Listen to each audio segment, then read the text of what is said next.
Bom dia a todos. Estamos iniciando agora a primeira aula do nosso curso de Direito Constitucional, tendo como base o livro de Direito Constitucional do professor Gilmar Mendes.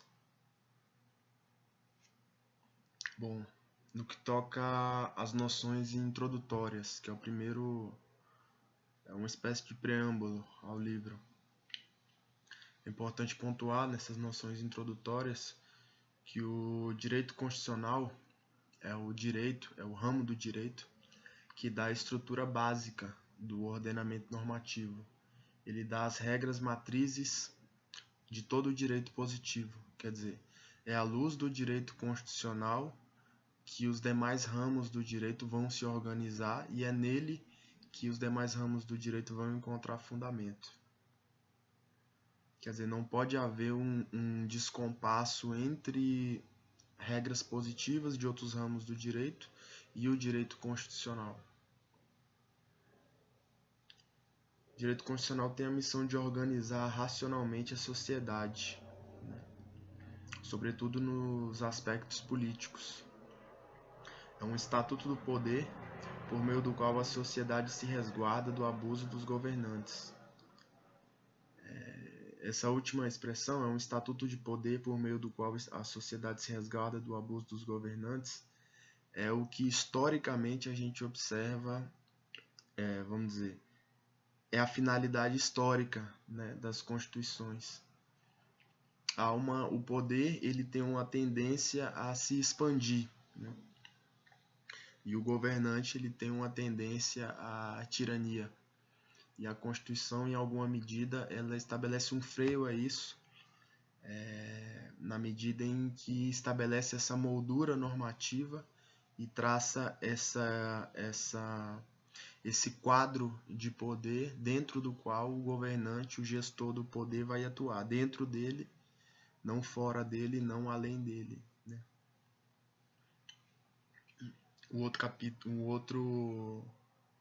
Aí ele já inicia o livro com o título O Valor da Constituição, Perspectiva Histórica.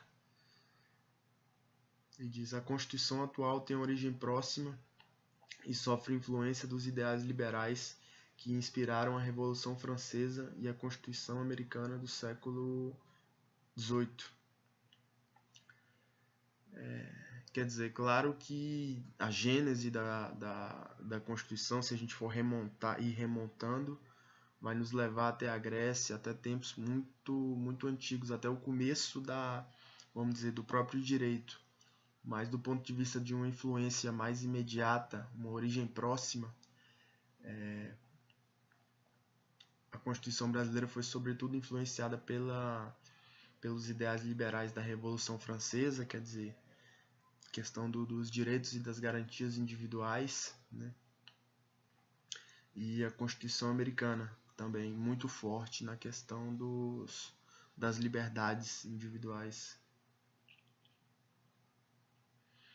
E aí ele começa rapidamente dando uma ideia básica tanto a respeito de pensadores da Europa quanto de sistemas jurídicos europeus, né?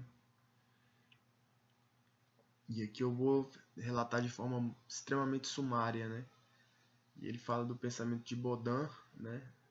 Se escreve Bodin, B-O-D-I-N, que diz que o poder é absoluto e cabe ao rei, né? Nesse caso aí não haveria propriamente uma constituição, mas um poder que é arbitrariamente exercido pelo rei, o qual detém toda a autoridade. E aí ele passa a Hobbes. Feição contratualista. Em troca da garantia da ordem, dos bens e da vida, indivíduos cederam parte da liberdade, aquela questão do contrato social, né? Para poder estar retomando, para poder ter a garantia de proteção, né, dos bens e da vida contra o caos, contra a desordem, os indivíduos cedem parte da liberdade e aderem a essa espécie de pacto social, né, no qual eles deixam de ter a liberdade plena, mas essa restrição mútua das liberdades dos cidadãos garante a eles, vamos dizer, o direito à propriedade e o próprio direito à vida, né? O direito de que alguém não vá tomar-lhes a vida, subtrair-lhes a vida ou a integridade física arbitrariamente, o que aconteceria num estado de caos, né? Inglaterra, Bill of Rights, necessidade de autorização parlamentar para instituir tributos e convocar exército, soberania do parlamento, de cujas leis ninguém pode se excusar. E aí eles dizem o seguinte: bom, se o Estado tem autorização para instituir tributos, quer dizer, para tomar meu patrimônio e para me convocar para o exército, convocar meus filhos para o exército, quer dizer, colocar minha vida em risco, né? Em última análise, ele pode requisitar meu patrimônio e requisitar a minha vida. Isso tem que ser feito em alguma medida com a minha autorização, né? Não é possível que cada cidadão dê sua autorização individualmente. Então essa autorização é dada pelos representantes escolhidos pelos cidadãos, né? Justamente os representantes que estão situados no parlamento. Então o parlamento dá legitimidade para esse poder tão grave do Estado, que é o poder de tomar o patrimônio do cidadão e o poder de, em alguma medida, requisitar a própria vida do cidadão, colocando em combate, colocando em risco, né? E aí ele passa para John Locke: o poder central como meio de assegurar a propriedade. Direito natural que o Estado meramente operacionaliza. Limite: o poder público não pode agir arbitrariamente. Então, a Constituição seria o Estado, na verdade, simplesmente materializaria um direito natural, né? Sobretudo do viés da garantia da propriedade privada, né? Ele garantiria que esse direito natural à propriedade fosse respeitado. E o Estado estaria também adstrito ao direito natural, quer dizer, ele seria um mero operador do direito natural e só seria legítimo enquanto agisse dentro desses limites, né? A partir do momento que o Estado extrapolasse as balizas do direito natural, ter-se-ia aí uma atuação arbitrária e, portanto, ilegítima. É marca característica da Constituição estabelecer uma relação adequada entre executivo e legislativo, de modo a não permitir que surja um poder absoluto, que prive o povo de direitos, né? Então já aí a questão do equilíbrio, né? do checks and balances, que é, vamos dizer, é estabelecido pela Constituição e que freia o arbítrio do detentor do poder mediante esse sistema de freios e contrapesos entre os próprios poderes, né? Uma vez que sem esse sistema de freios haveria uma tendência ao absolutismo, haveria uma tendência à tirania, o que suprimiria os direitos naturais dos cidadãos. Vou passar aqui a folha 2. Supremacia do parlamento e o controle de constitucionalidade. Uma Constituição suprema não se concilia com a ideia de supremacia do parlamento que vigorava à época. Não havia meio institucional de controle da observância dos preceitos da Carta,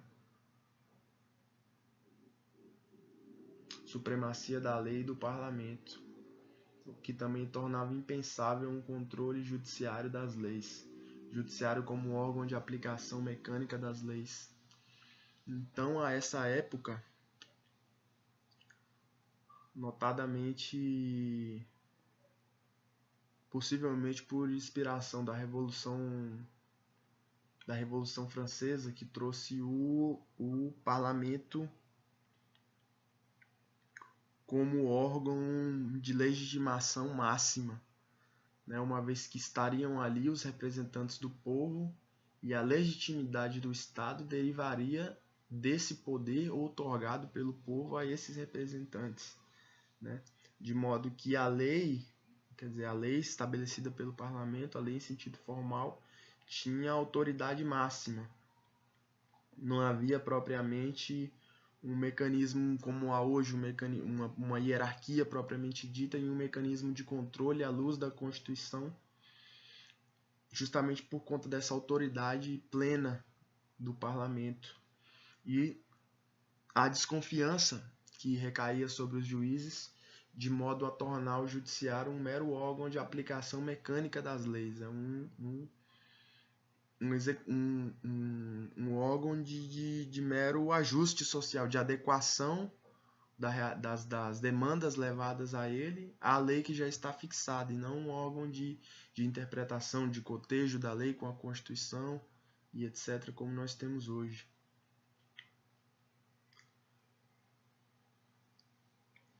Com Carl Schmitt e Kelsen surgem debates em torno de instrumentos de proteção da Constituição, isso já no século XX. Né? A ideia de supremacia da Constituição começa a surgir, portanto, com mais pujança no século XX, com Carl Schmitt e Kelsen. Segunda Guerra Mundial. Com o fim da guerra, surge com força a busca de mecanismos de preservação da dignidade humana em face de abusos estatais. Quer dizer, uma situação de fato aí que foram as atrocidades da Segunda Guerra, legitimadas em parte pelo direito positivo, por exemplo, da Alemanha,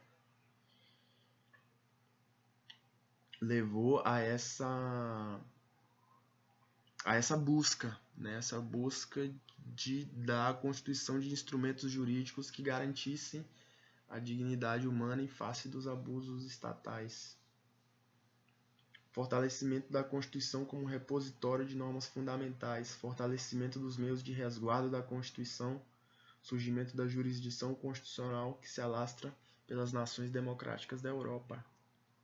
Então, a partir daí, há um fortalecimento da Constituição como um repositório das normas fundamentais, quer dizer, sobretudo das normas que venham a garantir direitos humanos, e não só a limitação do Estado, mas a preservação da dignidade humana, e no sentido de tornar, e no sentido de que essas normas estivessem num patamar acima e fossem em alguma medida intangíveis, fossem um núcleo duro ali do próprio Estado, porquanto foram estabelecidos também meios de resguardo da Constituição com o surgimento da jurisdição constitucional. Quer dizer, a possibilidade de impor-se judicialmente, vamos dizer, a supremacia da Constituição sobre algum ato estatal, legislativo ou não. Nos Estados Unidos há outro cenário. Desde o início do século XIX, é reconhecido o valor normativo da Constituição como documento máximo da ordem jurídica. Então, os Estados Unidos foram mais... a nação americana foi mais precoce, né, no que toca à supremacia da Constituição e à jurisdição constitucional. Não havia preocupação exacerbada com o poder executivo. O presidente era eleito pelo voto popular, quer dizer, não havia esse terror da tirania como havia na Europa, justamente pela legitimidade da colocação ali do chefe do executivo. Havia, contudo, receio e a adoção de medidas de resguardo contra as pretensões hegemônicas do Congresso, sobretudo em questões relativas à taxação, né, a preocupação com a liberdade e com o patrimônio. E aqui uma frase cujo autor não anotei, né, e de 173 déspotas, que era o número de congressistas, são tão opressivos como um só. A luta não é só pelo despotismo, a luta não é pelo despotismo eletivo, quer dizer, para que se elejam os déspotas, mas por um governo baseado em princípios livres. E esses princípios livres estão fixados, estão cristalizados ali justamente na Constituição.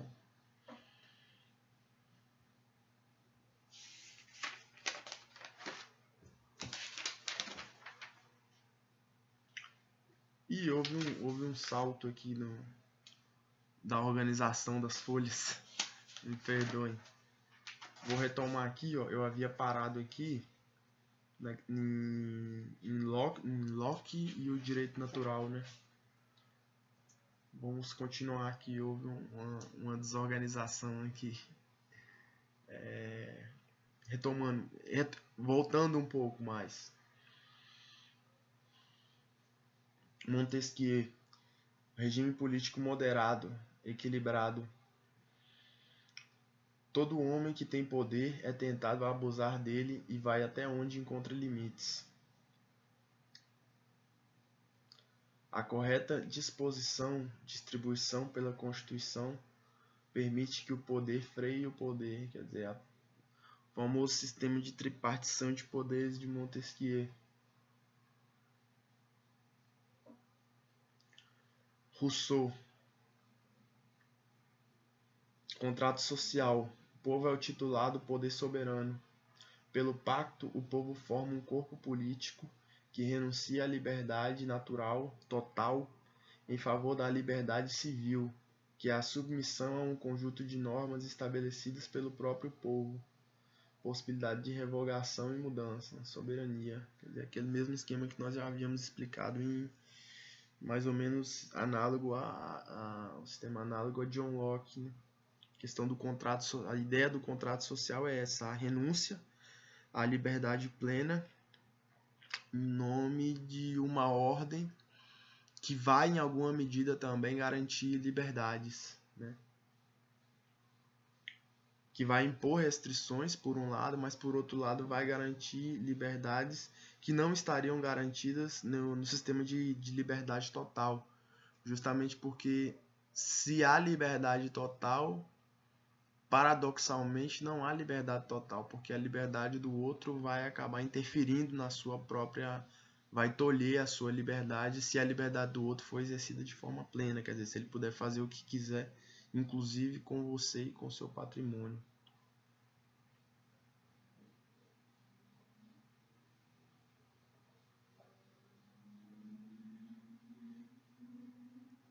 Revolução Francesa, visão radical da soberania popular. Não veio corrigir o sistema anterior, mas suplantá-lo, quer dizer, a Revolução Francesa foi uma ruptura total, ela não visava só corrigir aquele sistema monarquista, mas jogou tudo no lixo e começou do zero, né? Inclusive com o estabelecimento de um novo calendário, enfim, uma mudança, uma ruptura radical, né? E a autoridade passou a se concentrar sobretudo no parlamento por aquelas questões que a gente já pontuou. O parlamento é o local dos representantes do povo, de onde emana a soberania do próprio Estado. Os valores fundamentais a serem resguardados por esses representantes seriam a liberdade individual e a propriedade. A partir daí, as monarquias absolutistas passaram a ser monarquias constitucionais. Monarcas passaram a compartilhar o poder, né?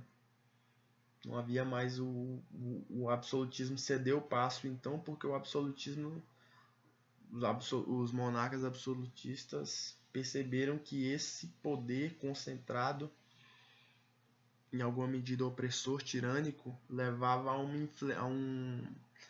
se levado às últimas consequências, conduzia a sociedade a uma inflexão e a irrupção de uma revolução, que então colocaria aquele poder absoluto abaixo, né? Em face disso, houve os monarcas passaram a mitigar o próprio poder para evitar essa inflexão violenta que colocaria tudo abaixo, né? Valorização do parlamento como expressão da vontade real, né, do povo soberano. A lei ganha autoridade mais pela sua proveniência orgânica do que pelo seu conteúdo, né? Um quadro diferente do que a gente observa hoje. Quer dizer, a lei ela tinha autoridade, tinha legitimidade, não porque ela tratava de, vamos dizer, de direitos humanos, ou de direitos fundamentais, ou de questões objetivamente relevantes e justas, né? Não porque ela estava em conformidade com o direito natural, por assim dizer, sob certo aspecto, pelo menos, mas sim porque ela emanava do parlamento, sim porque ela era a expressão mais legítima da vontade popular, de onde emanava o poder. Emitida segundo procedimento próprio pelo órgão constitucionalmente competente para representar a vontade dos cidadãos. Bom, e agora voltando, perdoem esse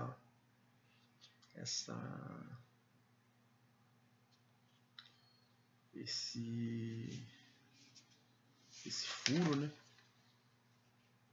Agora voltando da onde a gente parou, a gente estava falando aqui dos Estados Unidos, né?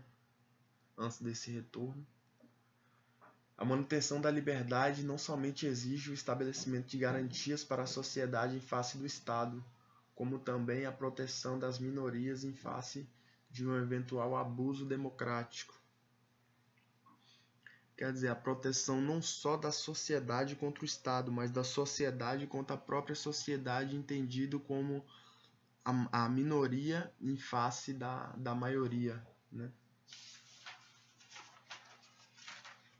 Quer dizer, a igualdade não é a igualdade entre os dentro da maioria, mas é a igualdade também entre a minoria e a maioria.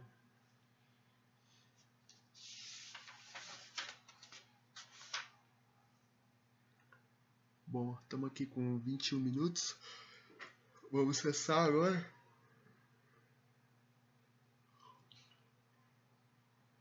Na próxima aula nós vamos continuar a falar sobre os Estados Unidos e vamos tratar também do